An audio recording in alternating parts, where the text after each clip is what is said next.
Madame, monsieur, bonsoir. À la une de ce journal du mercredi 25 janvier, la déception pour les salariés de Sodi Medical. Ce matin, le dossier a été débouté devant le tribunal des prud'hommes de Troyes. Les 4 mois de salaire ne sont toujours pas versés. La cause est complexe et liée à la filiation au groupe allemand. Les employés ont décidé de faire appel ce matin. Depuis le 1er janvier, le Grand Troyes est en charge de la gestion de la vallée de la Seine. En lieu et place du SAFSAT, le syndicat d'aménagement a été dissous. Cette année, le renforcement des digues de l'agglomération va constituer le dossier prioritaire. Reportage pour comprendre dans cette édition. Les archives de l'Aube revues et corrigées par un artiste, un peintre, graveur, dessinateur et emboîteur. Depuis lundi, dépôt de mémoire. La nouvelle exposition d'art contemporain est à voir tous les jours aux archives sur le site de la rue Étienne-Pédron à Troyes. Mais d'abord, cet incendie aux conséquences heureusement uniquement matérielles survenu cette nuit à Troyes dans un petit immeuble. Incendie qui a tout de même ravagé un logement rue des Jardins à quelques encablures de la gare de Troyes vers minuit et quart. Le feu a pris dans un 2 pièces de 40 mètres carrés. Les locataires de l'immeuble ont pu sortir à temps pour éviter d'être pris au piège des flammes. Une habitante a dû se réfugier sur le toit de l'immeuble en attendant l'arrivée des pompiers. Les précisions du lieutenant Guillaume Bouquet des pompiers de Troyes, interrogé cette nuit par Damien Ardois. À notre arrivée, il y avait quand même des flammes qui sortaient bien par la fenêtre là. Donc c'était un bon feu, pas de difficulté particulière parce qu'on est au rez-de-chaussée, facilement accessible. On a évacué une personne qui était sur les toits qui, quand elle a vu la fumée, elle s'est réfugiée sur le toit. Donc elle est, pour nous, voilà, il n'y a rien de sérieux quoi. Elle s'est mise en sécurité, on l'a fait descendre par l'échelle et c'est bon. Pour ça, on engage d'emblée 2 fourgons incendie, une ambulance et la grande échelle, c'est le départ type. Et puis à notre arrivée, on procède à la mise en sécurité de la dame, qui est pris en charge par l'ambulance et le SAMU, et puis on procède à l'attaque du feu au moyen d'une lance sur les engins. Donc on est rapidement maître du feu. Et puis après, on procède à la reconnaissance des appartements autour. Et puis heureusement, il n'y avait personne dans les appartements. Les locataires étaient soit pas là, soit ils ont eu le temps d'évacuer avant notre arrivée. Ils sont tombés comme chaque 18e jour ouvrable de chaque mois les chiffres du chômage dans l'Aube après une stagnation le mois dernier. La tendance repart très légèrement à la hausse dans le département. On comptait fin décembre 14 485 demandeurs d'emploi inscrits au Pôle emploi, soit vous le voyez 0,1% de plus qu'en novembre dernier. La hausse est de 10% sur un an. Chez nos voisins dans la région, c'est la Haute-Marne qui se distingue. Le département 52 perd 1,8% de chômeurs. Notez qu'au niveau national, la hausse mensuelle du chômage est de 1% et de 5,4% sur un an. Et puis sur ce domaine crucial justement, votre chaîne locale se mobilise avec demain à 19h une émission spéciale emploi sur Canal 32 pour répondre à vos questions sur le sujet avec des offres d'emploi et l'analyse de la situation dans le département, mais aussi et surtout des pistes pour trouver un travail dans l'Aube et enfin un zoom sur la reconversion professionnelle. Toujours à propos d'emploi, le rebondissement du jour chez Sodi Medical n'est pas vraiment de nature à rassurer sur l'avenir des 52 employés de Plancy-l'Abbaye. Ce matin, le tribunal des prud'hommes de Troyes a débouté le dossier. La question attendue du paiement des 4 mois de salaire n'est toujours pas résolue. Le cauchemar de ce dossier judiciaire continue. Compte rendu de cette nouvelle péripétie avec Christian Vira. C'est un nouveau coup dur pour les salariés de Sodi Medical. Le tribunal de prud'hommes a délivré sa décision ce matin.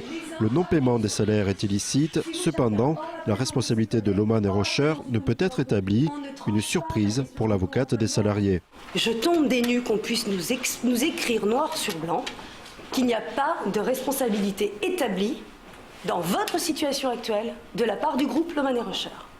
Ça veut dire qu'en France, il est possible d'avoir un contrat de travail et que jamais plus on ne vous paye, ne vous donne de travail. Sodi Medical dépend du groupe Lohmann et Rocher, d'où l'importance de cette décision pour des employés qui attendent 4 mois de salaire. On sait dans cette affaire que s'il n'y avait pas la condamnation solidaire de Lohmann et Rocher Allemagne, il n'y aurait pas de paiement effectif puisque les caisses de Sodi Medical ont été totalement vidées. Pendant ce temps-là, le temps passe, ces gens-là sont dans une situation de détresse de plus en plus forte. Il n'y a pas de mots pour exprimer notre incompréhension, qu'on ne vienne même pas nous dire dans les yeux la nature de cette décision. Dans la salle d'audience, les yeux des salariés sont, eux, remplis de larmes.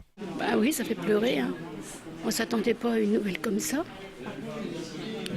Ça vous met dans un tel état aujourd'hui encore? Bah écoutez, oui, avec le résultat qu'on a aujourd'hui, On est dans la merde, voilà, c'est ça. On n'a pas de salaire, on n'a plus de mutuelle. Puis on ne sait pas où c'est qu'on va. Le temps de faire appel, le temps d'avoir la décision, et en attendant, on fait comment? Parce que c'est encore nous qui sommes au milieu, sans salaire, sans rien, quoi. Donc ça, c'est vraiment délirant, de laisser les gens comme ça. On n'a même pas les fiches de paye, on n'a rien. Si on veut demander quelque chose, on ne peut pas, on est considéré salarié. L'occasion de ce rendez-vous judiciaire a représenté une opportunité pour revenir sur les déclarations du président du Conseil général sur notre antenne. Il déclarait avoir réussi à négocier des indemnités de départ de 30 000 €. Faux, déclarent avocates et salariés. Qu'on puisse vous dire que vous êtes responsable de cette situation parce que vous auriez prétendument pas accepté 30 000 €, je mets au défi, monsieur Anneau, le Conseil général, je le mets au défi de me sortir une version du plan social avec 30 000 €, 20 000 €, 10 000 €. Rien. Rien. Donc c'est un scandale. Et puis en plus, ça interroge que nos politiques n'aient comme proposition à faire aux salariés que de se faire acheter comme des marchandises usagées que l'on met au rebut. Après s'être entretenus à huis clos avec les salariés, ensemble, ils ont choisi de continuer l'action judiciaire. Les salariés ont pris la décision d'aller en appel à l'encontre de cette décision sans aucune hésitation. Un appel qui, d'après l'avocate, n'est pas vain, puisque la Cour d'appel de Reims l'a toujours suivi sur la dépendance de Sodexo Médical au groupe Lohmann & Rocher. Et de son côté, le président du Conseil général maintient ses déclarations. Mais lundi, à l'issue de la séance plénière, Philippe Anneau s'est déclaré prêt à renégocier avec le groupe Lohmann & Rocher sur les indemnités de départ des salariés. Si ils en font la demande, la porte est donc à nouveau entrouverte. C'est une étude datée de 2010 qui a mis le feu aux poudres. Selon l'ex-syndicat d'aménagement de la vallée de la Seine, le SAFSAT, plus de la moitié des digues de l'agglomération troyenne seraient prêtes à céder. Désormais, la gestion de la rivière dans l'Aube a changé de main depuis le 1er janvier. C'est le Grand 3 qui a pris la responsabilité et les compétences du SAFSAT. Et l'heure est aujourd'hui à la préparation du chantier avant la phase concrète de rénovation des digues pour éviter les inondations. Les précisions de Cyril Tavernet. En 1955, pour réfléchir à la façon de prévenir les inondations dans l'agglomération troyenne, le SAFSAT est créé. En 2001, Valérie Denis en devient le président. Lui et son équipe œuvrent 10 ans à l'amélioration de la trame hydraulique de Troyes et de l'agglomération. En tout, 27 km de cours d'eau et 16 km de digues. Le 31 décembre 2011, d'un commun accord, Valérie Denis passe le relais à Jean-Pierre Abel, vice-président du Grand 3, en charge de cette trame hydraulique. C'est un retour de compétences vers le Grand 3 qui a depuis 2001 la compétence dans le domaine de la trame hydraulique et qui à l'époque avait considéré qu'il était plus efficace, notamment pour des raisons financières, de sous-traiter en quelque sorte sa compétence. Le SAFSAT a travaillé depuis 2001 sur un certain nombre de dossiers et il se trouve que l'acte 3 de la reprise en main de la trame hydraulique consiste à restaurer les digues pour des raisons financières et techniques. Nous avons considéré plus efficace de faire en sorte que le Grand 3 reprenne sa compétence, étant entendu que, par exemple, le taux de subventionnement auquel peut prétendre ces ouvrages est relativement faible et donc ne justifie plus la présence du syndicat et donc du SAFSAT. La rénovation et la reconstruction des digues devraient coûter plus de 16 millions d'euros. Un chantier qui doit être réalisé dans les 3 à 4 ans à venir. Le début des travaux devrait commencer fin 2012, début 2013. On peut considérer qu'on a 60% de nos digues qui doivent être traitées rapidement. Ces digues ont entre 200 et peut-être 300 ou 400 années. Elles n'ont jamais été revues, elles n'ont jamais été entretenues particulièrement. Une société spécialisée étudie en ce moment l'état de ces digues. Le rapport sera remis au Grand 3 dans les semaines prochaines. On a le dossier, point, technique. Ensuite, il faut bien entendu le présenter aux autorités compétentes en la matière, l'État bien entendu. Il sera présenté au ministère de façon à solliciter des subventions et on peut derrière imaginer que l'enquête publique va pouvoir démarrer. Ce dossier digue est une priorité pour le Grand 3. Il pourrait être financé par des subventions nationales entre 45 et 60%. Cela dépend s'il est reconnu d'utilité publique, entre autres pour la protection des personnes.